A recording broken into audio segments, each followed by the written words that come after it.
Thank you very much.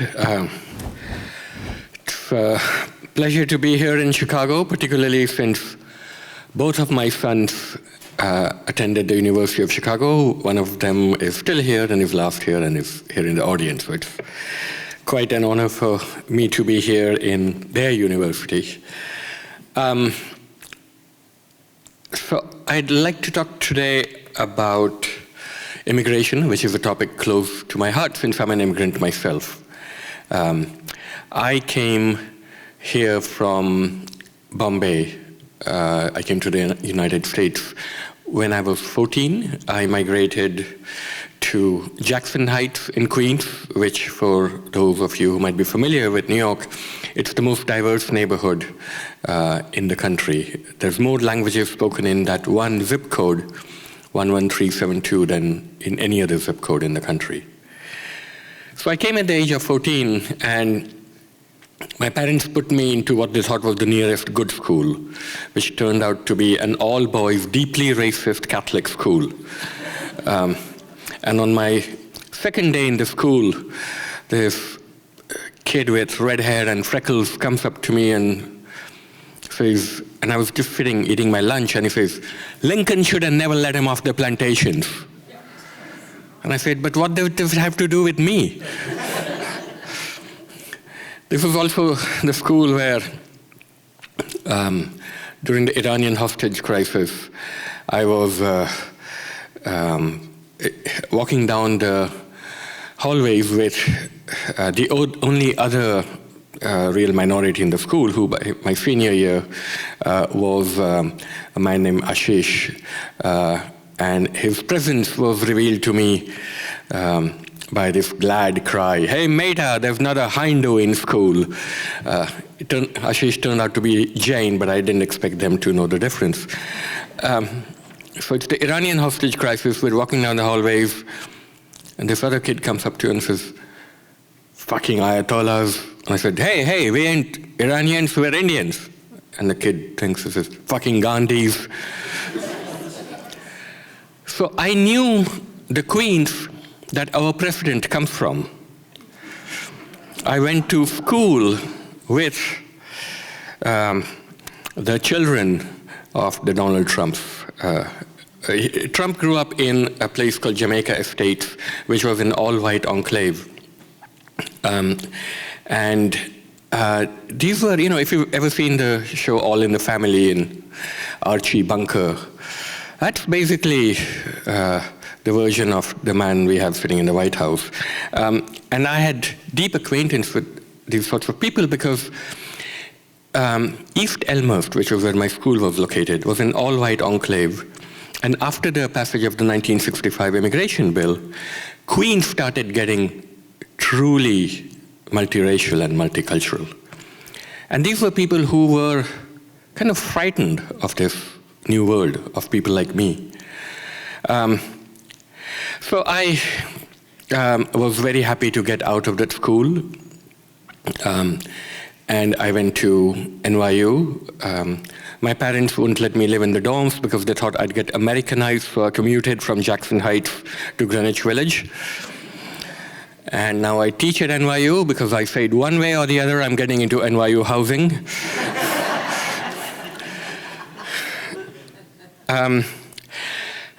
So I started writing because that experience of migration really made me want to be a writer. I started out writing about politics in India because those were the only kinds of assignments I could get. Even though I've been here since I was 14, no one would let me write about America. I had to go back to India and write about it. And so I did. I wrote about AIDS in India, the Union Carbide gas disaster. And then I wrote an article about the very bloody Hindu-Muslim riots in Bombay in 92-93, which was started by a nativist Hindu party called the Shiv Sena. It was a kind of an anti-Muslim pogrom, and the Muslims retaliated with a series of bomb blasts in the city. So I wrote that piece. It came out in this literary magazine, Granta, and then I was offered a book contract to write a short book about the city of Bombay. where I'd grown up. And I was also supposed to write a novel. So I thought I'd go back to Bombay and write a quick and dirty book about a quick and dirty city. It might take me a year or two. 7 years later, I dropped a manuscript of 1,667 pages on the desk of my then editor at Knopf, Suketu Mehta, who is not a man with much leisure time. And he stopped speaking to me for 9 months. But then he published this book called Maximum City, which went on to be a Pulitzer Prize finalist and got me all kinds of nice things, including a book about New York. So this was the only other city that I wanted to write a book about, because I've spent more of my life in New York than in any other place. So I've been writing a book about New York for the last, 10 years or so. But then in 2016, something happened which made me really question what I was doing and made me kind of change my trajectory. That, of course, was the election of Donald Trump. And for the first time, I felt my place in this country questioned. But every year since I've been here, I've lived in England, I've lived in France, I've lived in Brazil, and I never could feel English or French or Brazilian. Here, I thought I belonged. I could be fully American. That year, 2016, my place in the country started getting questioned. And very soon after the election, I was walking with my sister in Hoboken, New Jersey, which had just elected a Sikh mayor. And we were walking to get a drink to celebrate the election of this Sikh mayor. And then we were crossing the road, and this car comes up, and there's this white guy, leaning out of the window, screaming at us. And for some reason, he was screaming, "Allahu Akbar." Allahu Akbar, he says, Allahu Akbar, and he was gesticulating, clearly. So I gave him the finger. And he jumps out of the car, starts running after us. Now, I'm not afraid to admit he would have beaten me to a pulp. So we ducked into a restaurant. He was screaming and yelling outside. Then after a while, he drove away. And I called the cops because he was so pumped up that he was going to go after the next brown man that he found. The cops come, and there's this old white cop and a young Puerto Rican cop. And the white cop says, "All right, well, so what happened?" So we were crossing the road. And then, this guy came up and he said, "Oh, you were crossing the road, eh? Did you press the signal to cross the road? Did you press for the walk sign?" And I said, "No." He said, "Aha, you crossed against the light." And my sister said, "You're going to get it for jaywalking?" She said, "I pressed the light." I said, "Okay, what was he yelling?" I said, "Allahu Akbar." So the cop says, "So what's it mean?" I said, "Well, in Arabic it means peace be upon you." And says, "So what's wrong with that?" And we had to explain that it's something that might, it's sometimes yelled at people who people think they're Muslim, and it's not meant to be a compliment or an invocation to the Almighty. And the cop looks at us keenly and he says, "You don't look Muslim to me, you look Indian." So we had to explain that India has 200 million Indians and it's the second largest Muslim country in the world, which is something I've recently had to explain in India itself. When I went for this thing called the India Today Conclave, and there was a giant delegation of CEOs and Modi government ministers, and I made the same point, that India is the second largest Muslim country. So anyway, a series of things happened, and I thought I have to do something else. There's an emergency worldwide, and that emergency is around migration. And it's not just people like me. It's people who live in a country other than the one they were born in. Today, there's 250 million people, like me, who live in a country other than the one we were born in. There's never been more people migrating, and never has the backlash to this migration been so severe. In country after country, people are electing leaders on a wave of xenophobia. The ghosts of the fascists are coming back in Europe.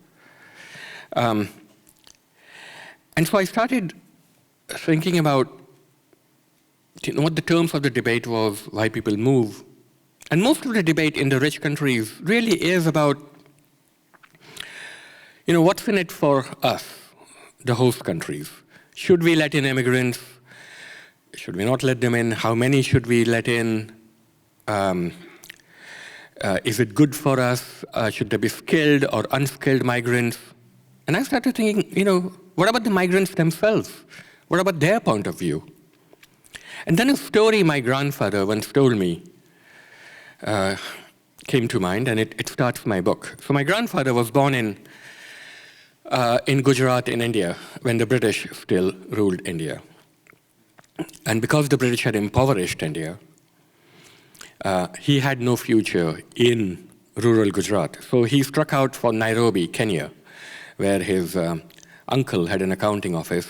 And at 16, he began his career sweeping the floors of his uncle's accounting office. Kenya was also ruled by the British. There wasn't much scope for Indians like him to rise to the top, but he became sales manager of a Scottish multinational, and then he retired in England, where his son was then living. So one day in the 1990s, my grandfather is sitting in a park in North London, minding his own business, and this elderly British gent comes up to him and wags a finger at him and says, "Why are you here? Why don't you go back to where you came from?" And my grandfather, who was a Gujarati businessman, said, "Well, because we are the creditors. You came to my country, you took my gold and my diamonds, you prevented us from developing our industries, so we have come here to collect. Because we are the creditors. We are here because you were there." And I thought there's a lot of truth in what he's saying. Today's migrants, they are moving first of all, 85% of people that move from a poor to a slightly less poor country. But the ones that move from India to England, from Guatemala to the United States, from Guinea to Spain, they're doing it because the rich countries were there first. And I started thinking about the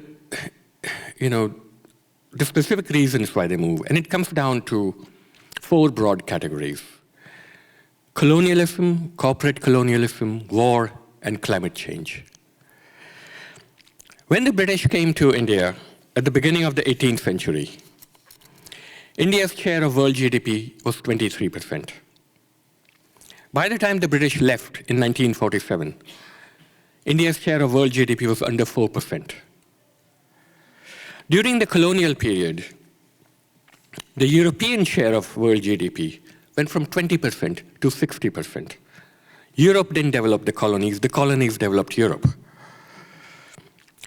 And it's not just what the colonial countries did when they were in the empire, it's how they left. Anyone who's acquainted with the survivors or the descendants of the survivors of partition in India and Pakistan and Bangladesh know what the effects were. Millions of people died. Over 1 million people were raped. It was the greatest mass migration in history. Why? Because the British, after ruling over the country for 200 years, they had to leave in a hurry. So they brought down an English barrister named Radcliffe, who'd never been to India, and gave him 5 weeks to draw 2 lines down a map, separating what's now close to 2 billion people. So they fell on each other. I've interviewed people who participated in the riots of partition who told me these were people on the Punjab border, on both sides of the Punjab border. And until days after the independence of India and Pakistan, they didn't know which side of the border they would be. So if you were a Muslim on the Indian side, you had no idea whether you'll be in Pakistan or India, and the same thing with Hindus and Sikhs on the other. So in both countries, the majority communities went on a campaign of widespread ethnic cleansing against the minorities. because the British hadn't told them which side of the border they were going to be. 40% of all the borders on the planet Earth today have been created by just two countries, Britain and France. It's the same story in Africa. You look at a map of Africa, it abounds in straight lines, which go straight to tribal homelands. So all these small-scale wars, these conflicts that you continuously see happening in Africa, they're as a result of lousy colonial map-making. When the colonizers left, the crown left, but the companies didn't. So they were replaced by these corporations, these multinationals in country after country, where they went in and ruthlessly exploited their natural resources. 40% of the world's multinational tax profits today are immediately moved to tax havens. Every year, $150 billion leaves Africa alone for tax havens. Between 1970 and 2010, Mexico lost $872 billion in illegal financial outflows, most of it going from corporations doing business in the country to American banks. In the same period, 16 million Mexicans came to the United States. They were just following the money, their money. I'd like to read out a section now of the effect of this kind of corporate colonialism on ordinary people. So, people like Trump call migrants rapists, robbers, drug dealers. People like Amit Shah, the Home Minister of India, call Bangladeshi migrants termites. I have a different word for them, ordinary heroes. Because most of the people that I met, and I went to Spain and Morocco, I went to Mexico, I went to Hungary, I went to the Indian-Pakistani border. I spoke to migrants all over the world, and most of them were just moving so that they could have a better life for their families, the families they were taking with them, and the families they were leaving behind. I call them ordinary heroes. All over the world, ordinary heroes are on the move, whether it's Central America or Ghana or other parts of sub-Saharan Africa. In the summer of 2018, I visited Europe's equivalent of the US-Mexican border, the straits that separate southern Spain from northern Mexico. In 2017, Morocco rejoined the African Union after a 33-year absence. It is now trying to set up Casablanca as the capital of Africa. Trade with West African countries is flourishing, and so is the human traffic across the border.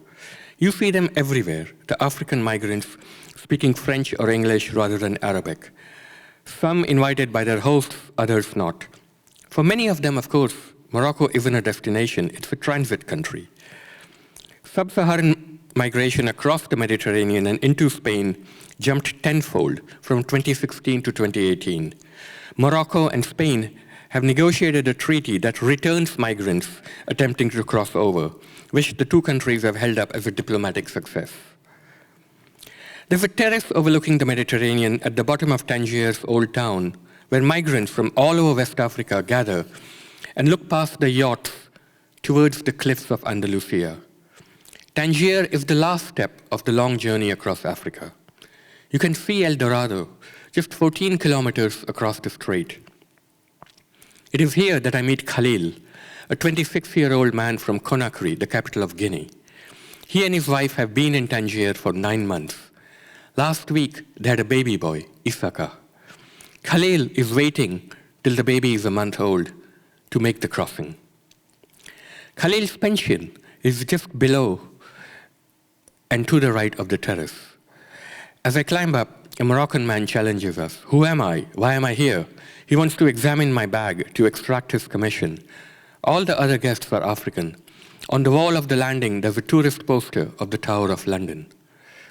Khalil takes me into his room, which has yellow walls and a bare light bulb, and shuts the door behind him. 3 women are inside, his wife and 2 other African women, whom he introduces as his sister and his grandmother. On the floor is a plastic bottle of cooking oil, half an onion, and a pile of unwashed mugs in a pot. There's a small gas cylinder in the room, a clear fire hazard, and another one outside. They use the one in the room mostly to make tea. There are 3 beds with brightly patterned polyester blankets lumped on them. It cost them €2.5 a night for the room. Khalil's father died, and he has a little sister and a mother in Conakry and a brother in Belgium who has a wife who has papers and works cleaning houses. In Conakry, Khalil worked in a call center. It's not easy, they keep saying. The teachers in Conakry haven't been paid in 3 months, so they're on strike. But Khalil shows me pictures on his Facebook page of his life back in Conakry. There too, people dress up, have parties, have fun, have a Facebook life. Guinea's population lives in extreme poverty, but it's not a poor country. It has from a quarter to half of the world's bauxite reserves and gold and diamonds. A series of Western corporations, including Rio Tinto, and a hedge fund named Oak-Ziff Capital Management, have systematically exploited the country's enormous mineral wealth by, quote, negotiated contracts with the country's leadership that siphon off an extortionate share of the profits. According to a 2017 US SEC complaint, Oak-Ziff bribed Guinean officials to the tune of tens of millions from 2007 to 2012. The previous year, the firm paid a $213 million criminal penalty, not to Guinea, but to the US Justice Department, and another $199 million fine to the SEC for corrupt practices in Africa. These were a slap on the wrist compared with the profits the company had made already. With these profits, Dan Oak, the fund's chairman, bought an apartment at 220 Central Park South, the most expensive building in New York, where units sell for up to $250 million. But he's kept his penthouse at 15 Central Park West, which is only valued at $100 million. Michael Cohen, an American who was the European head of Oak-Ziff, bought a 900-acre estate in the English countryside. In 2018, US officials charged him with criminal fraud and bribery relating to the hedge fund's African activities. The money earned by Guinean locals is mainly accrued by the president and his many wives, and that money too follows the company profits out of the country. It took Khalil and his wife 2 weeks to go from Guinea to Senegal to Mauritania to Morocco in a series of trucks. Sometimes the drivers would demand money or threaten to abandon their cargo in the desert. He traveled with 16 people. At night, the women slept in the truck and the men on the road. They had very little food and only a small bottle of water, which they sipped from, not knowing how long it would last. They arrived in Casablanca, stayed there for a week, and met an African smuggler who convinced the two of them to give them €2,500, which was all their savings, to cross into Spain. Then the smuggler disappeared with their money.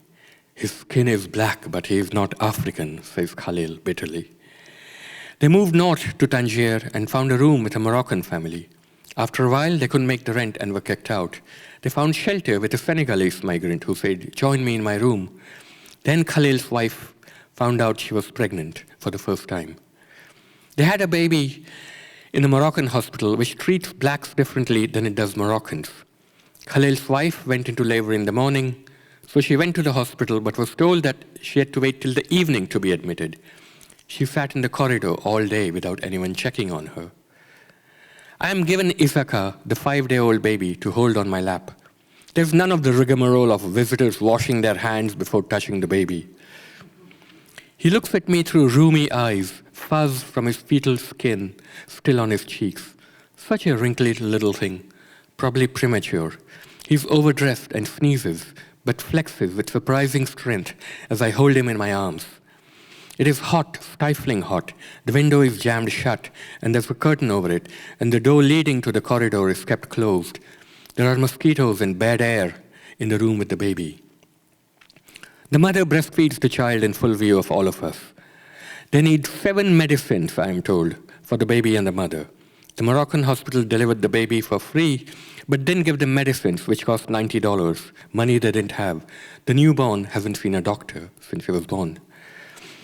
Someone who crossed over to Spain with a baby earlier has told Khalil to buy a medicine at the pharmacy that will keep the baby quiet for 3 hours, the duration of the crossing, and to swaddle the baby so tightly that the sea won't wet him. Khalil is intent on buying medicine that will keep the baby quiet for 24 hours. Fearing for the baby's life, I beg him not to do it. They have to get a group of people together now and buy a boat, a plastic boat. The more money, the bigger the boat, and the more powerful the motor. And they need to pay the captain and bribe the Coast Guard. And if they are intercepted by the Navy, they'll be picked up from the small boat and be put on the naval boat and brought back. If it's bad weather, they'll drown, like 2 of Khalil's friends recently did. None of the people in this room know how to swim. In 2016, for every 47 migrants who crossed the Mediterranean, 1 person died. Lately, the fatalities have been rising even higher. 1 out of every 18 won't make it to shore. On the 14-kilometer ride through dangerous currents, the migrants sing spiritual songs, praising and appealing to whatever gods they worship. The Coast Guard will give them a sign and the navigational GPS signals which they have to follow. The ideal time to cross over is Ramadan, which is coming up. Everyone is hungry and the police spend much of the day sleeping.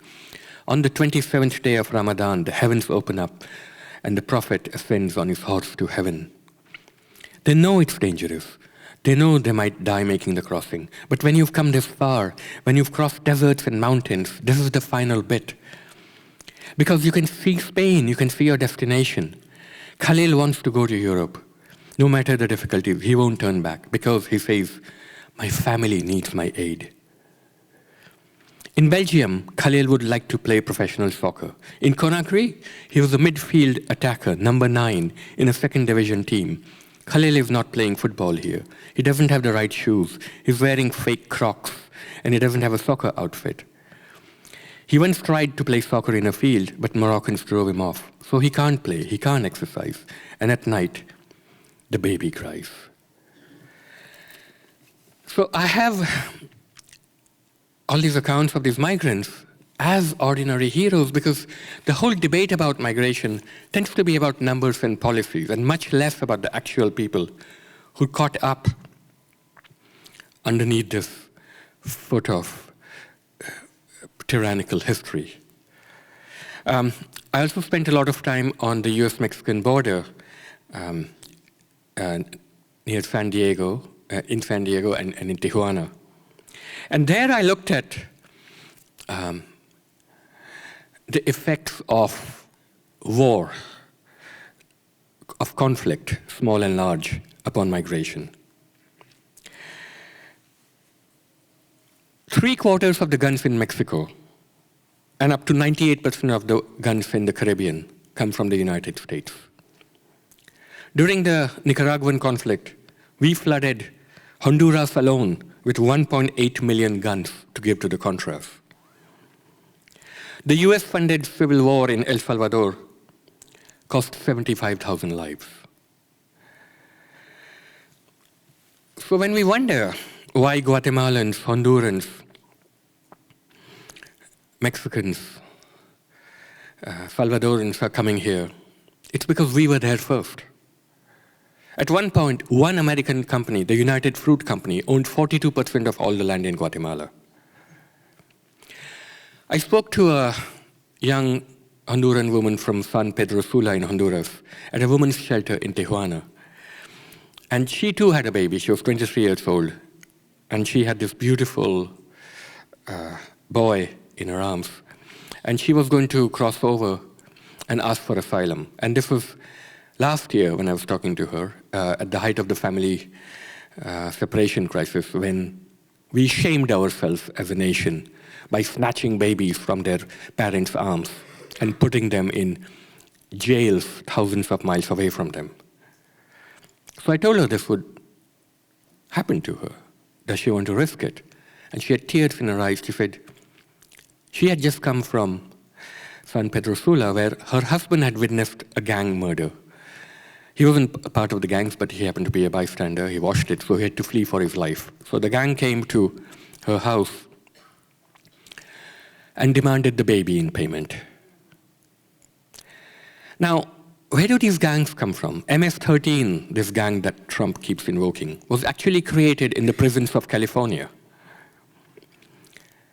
And then they were deported, these young men, to a country where many of them had come over when they were a year or two old. They didn't speak the language. They had no idea how to survive. So they turned to these gangs, and they armed themselves with American-made guns, and they started selling drugs for export to America. So this young mother, she told me why she had no choice but to migrate. She said, this baby that I love more than my own life, I know that if I cross over, they might take the baby. But if I stay in Honduras, I know that he'll be dead while he's a young man, if he's that lucky. And she said, this is the choice I'm faced with. I would rather never see this baby again and know that he's alive somewhere, and someday I have some hope of seeing him, than to have to put him in a hole 6 feet below the ground where I come from. I spent some time at a place called Friendship Park on the border. It's the last bit of the border, just before there is actually a wall outside Tijuana, and it stretches into the mountains, but it ends in a fence, in a small patch of land called Friendship Park, which was created under the Nixon administration. And it's for people, for migrants on this side who might not have papers or might only have a work authorization, so they can't go back to their countries.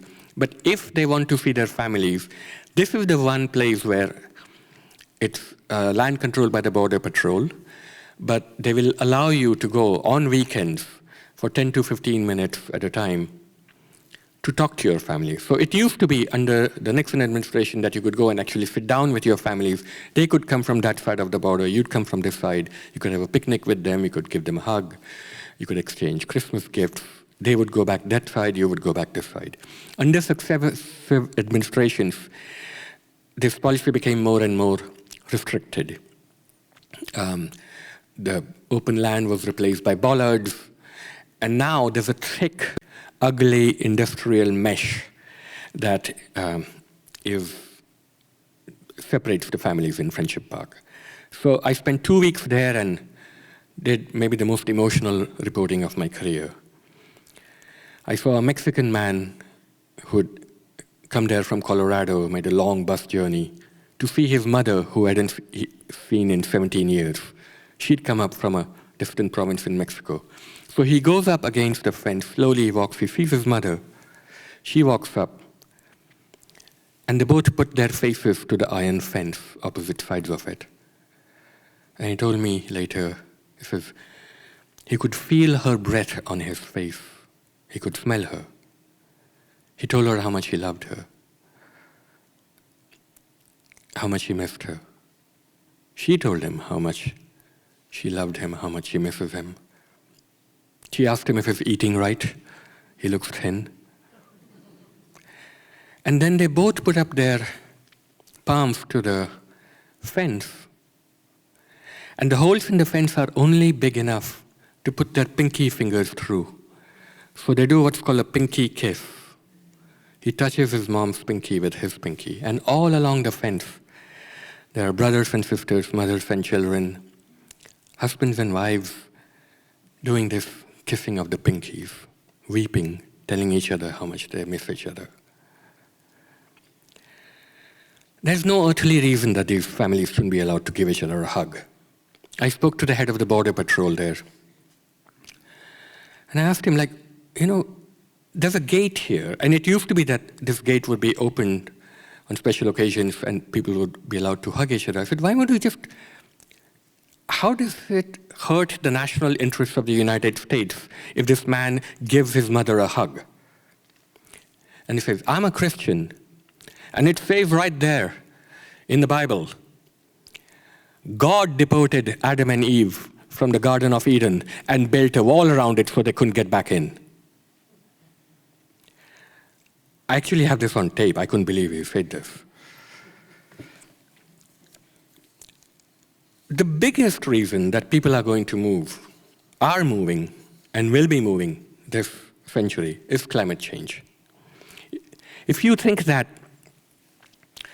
4 million Syrians moving to Germany for political refuge are an issue right now, what happens when Bangladesh gets flooded and 40 million Bangladeshis have to seek dry land? Where are they going to go?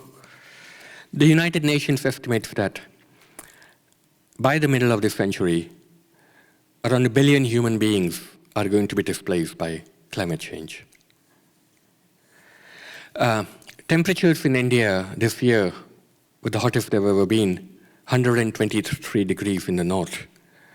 By the middle to end of the century, large parts of northern India and Bangladesh will literally be uninhabitable because it will be too hot for the human body to go outside, and that combination of humidity and heat will literally kill you. Who's responsible for this? We Americans constitute 4% of the world's population, but we put 1/3 of the excess carbon in the atmosphere. The EU, another 1/3. We're the first country to have walked away from the Paris Accords. We emit at will because the president believes that climate change is a Chinese-made hoax. The US military alone emits more greenhouse gases than 140 countries. The average American uses as much energy as 35 Indians or 185 Ethiopians. Developing countries will bear 75% of the costs of the climate crisis, despite the poorest half of the world's population being responsible for only 10% of greenhouse emissions. There are linkages between civil war and climate change. In hot years, things get hotter. In Africa, there's projected to be an increase of 54% of small wars by 2030, an additional 393,000 people dying, much of it caused by competition over water and farmland.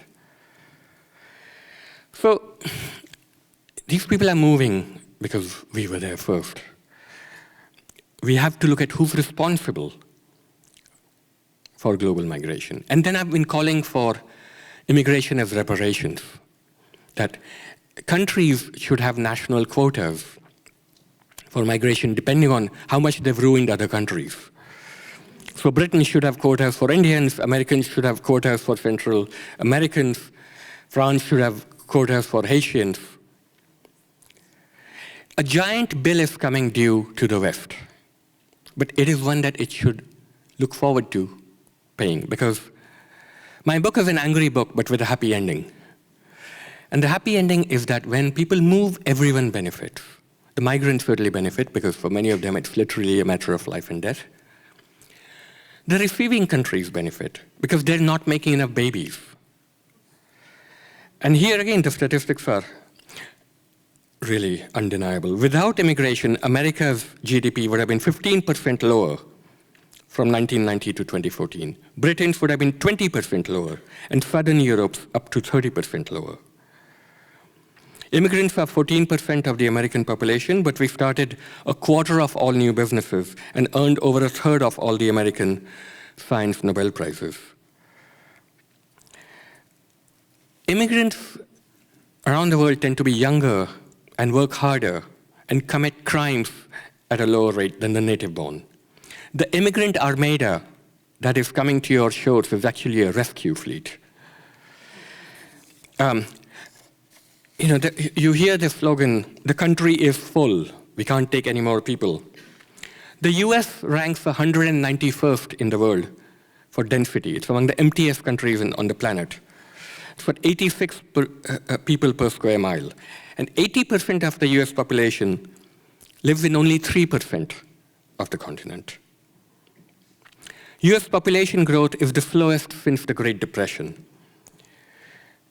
We add 900,000 fewer people a year to the population that we did as recently as the early 2000s. And we're aging as a nation. From 2015 to 2050, the number of Americans 85 and older will increase by more than 200%, while those aged 75 to 84 will rise by more than 100%. And at the same time, the number of Americans younger than 65 will only increase by 12%.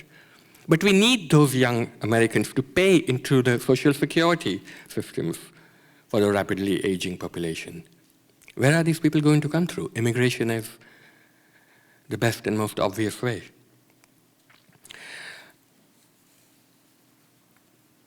And immigration is also good for the countries that the migrants leave behind.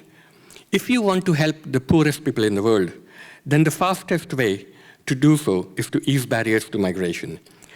Last year, migrants sent back $689 billion in remittances, which amounts to 3 times more than the direct gains from abolishing all trade barriers, 4 times more than all the foreign aid in the world combined, and 100 times more than the amount of all debt relief.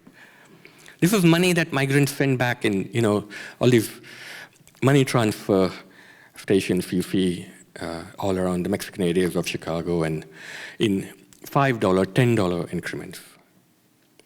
So the story of immigration ultimately is a good news story. It's going to be the defining human phenomenon of the 21st century. It's not something that we should be afraid of. But it's an issue that's going to determine elections around the world. And that's another part of my book, the rise of the populists, who've come to power on a wave of xenophobia, whether it's in England with Brexit, the biggest own goal in British history, or in Hungary, or in the United States. And now, I'm sad to say, also in my birthplace, in India. I think I'm out of time for the talk, but we have some 15 minutes for questions, if anyone in the audience has questions.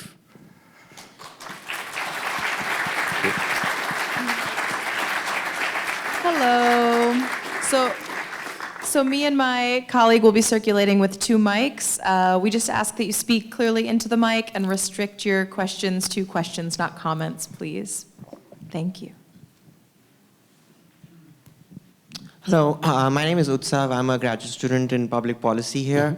I'm also an immigrant from Mumbai. I came to Chicago 9 years ago. My question, you touched on this a little bit with your interaction with the Border Patrol officer. I was just wondering, how do you engage with the other side, people who don't disagree with you, and what's your experience been like? Right. So, I've come up with this question, like, how do you persuade people who don't like immigrants or are fearful of immigrants? Particularly working class American whites who decided the last election and might decide the next one too. How do you convince them, right? Am I just preaching to the converted? I think what we need to do is to remind working class white Americans of their class interests with newer immigrants. Most of the people who vote against or who vote for anti-immigrant candidates tend to be people who don't have everyday lived experience of immigrants. So the people who voted for Brexit were largely white English people who lived in the countryside. New York is an incredibly pro-immigrant city, as are most of the cities of America. 2 out of 3 New Yorkers are immigrants or their children, and New York has never been safer or richer. So people who know immigrants in their day-to-day lives tend not to fear them. But this fear was created. So I have a chapter in my book which takes its title from a phrase that Hannah Arendt once wrote, the alliance between the mob and capital. So Steve Bannon once observed that the origin of the current wave of populism lie in the 2008 financial crisis. And I certainly don't agree with Steve Bannon about much. We both like the Bhagavad Gita, but that's a separate issue. But here I think he's right. So what happened in the 2008 financial crisis was, all these people were sold houses that they couldn't afford. And they saw the rich getting much, much richer. Today, 6 men on the planet own more than half of the planet combined, or more than 3.5 billion people combined. So people all over the world, and particularly in these, places like Wisconsin and Pennsylvania, they're outraged that their future too was stolen. And so the elites in these countries know that the peasants are going to come for them with pitchforks. They're angry. And they need this anger diverted. And who better to divert it onto than the weakest, the newest, the immigrants? So there's been a kind of redirection of this outrage and a manufacturing of this fear. People are being told, the factory workers who are being laid off in Michigan, there's a narrative that the cause of your problems are those Mexicans who are coming here to work in your fields, and they're the ones that are going to take their jobs. It's manifestly not true.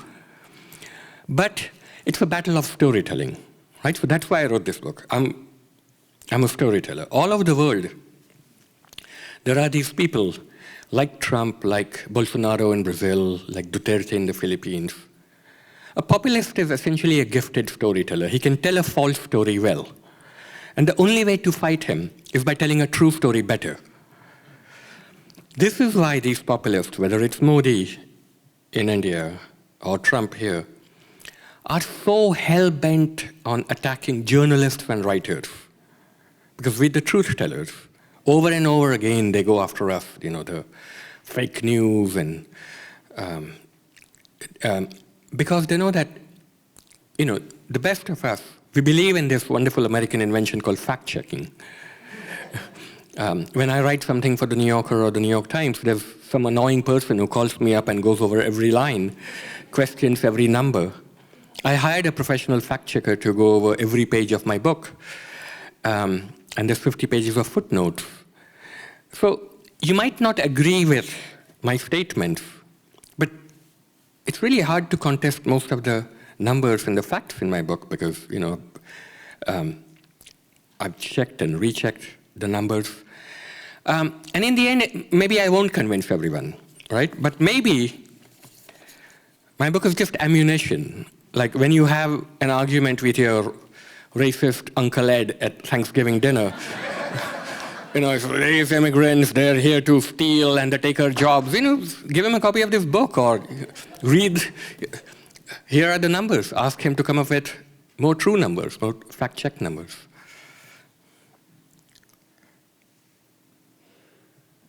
Questions?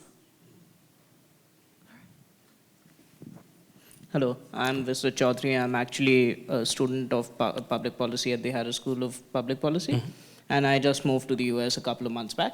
So my question is this: when you talk about immigrations as a form of reparation, do you think the idea of immigration can help enhance the psyche of those who were victimized by the colonial experience?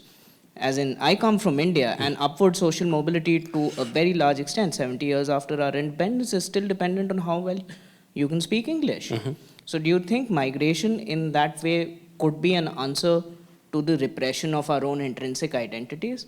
And if not, what could help probably restore the confidence in our own selves that we as migrants face? So I do believe in immigration as reparations for the insane amount that the colonial countries stole. And it's not just,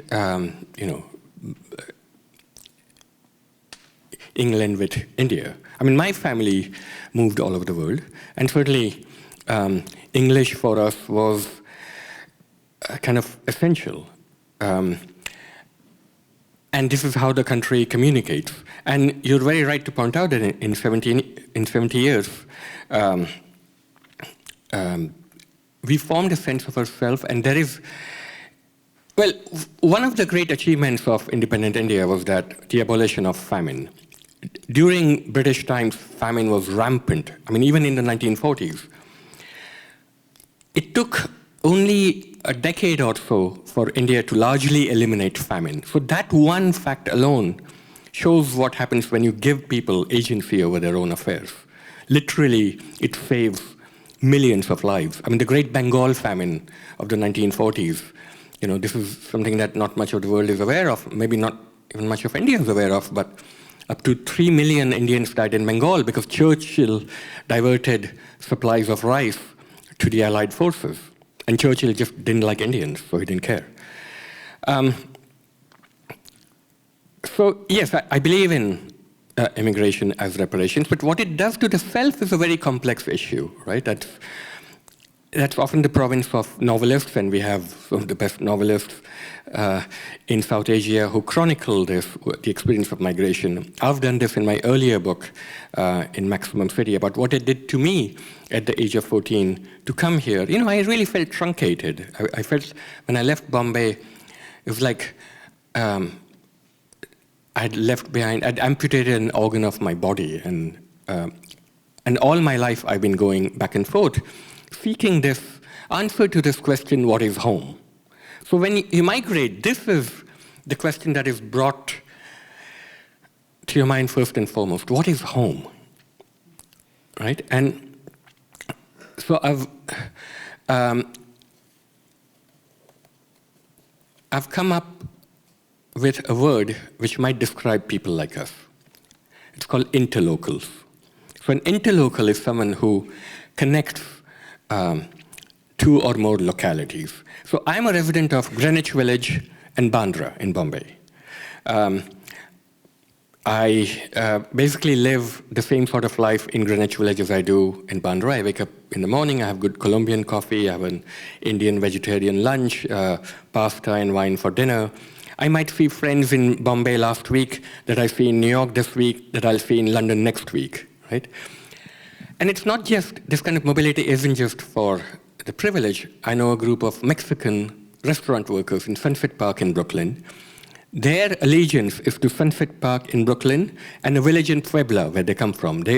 Those who have papers go back and forth between these two places. These large abstract entities like America or even New York don't have much meaning for them. They know Sunset Park.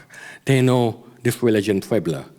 And the world is made up of this kind of migration, of people who have strong sense of allegiance to localities. And I think this is a really good sign.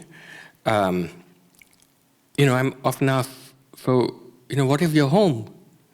So I live in a palace. Because I'm a very rich writer, I live in this palace with lots and lots of rooms. It's a palace called the Earth.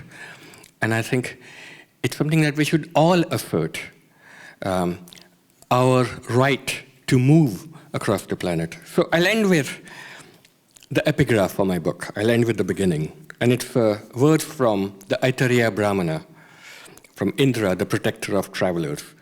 There is no happiness for him who does not travel, Rohita. Thus we have heard. Living in the society of men, the best man becomes a sinner. Therefore, wander. The feet of the wanderer are like the flower. His soul is growing and reaping the fruit, and all his sins are destroyed by his fatigues in wandering. Therefore, wander. The fortune of he who is sitting fits. It rises when he rises. It sleeps when he sleeps. It moves when he moves. Therefore, wander. I urge all of you to wander. Thank you.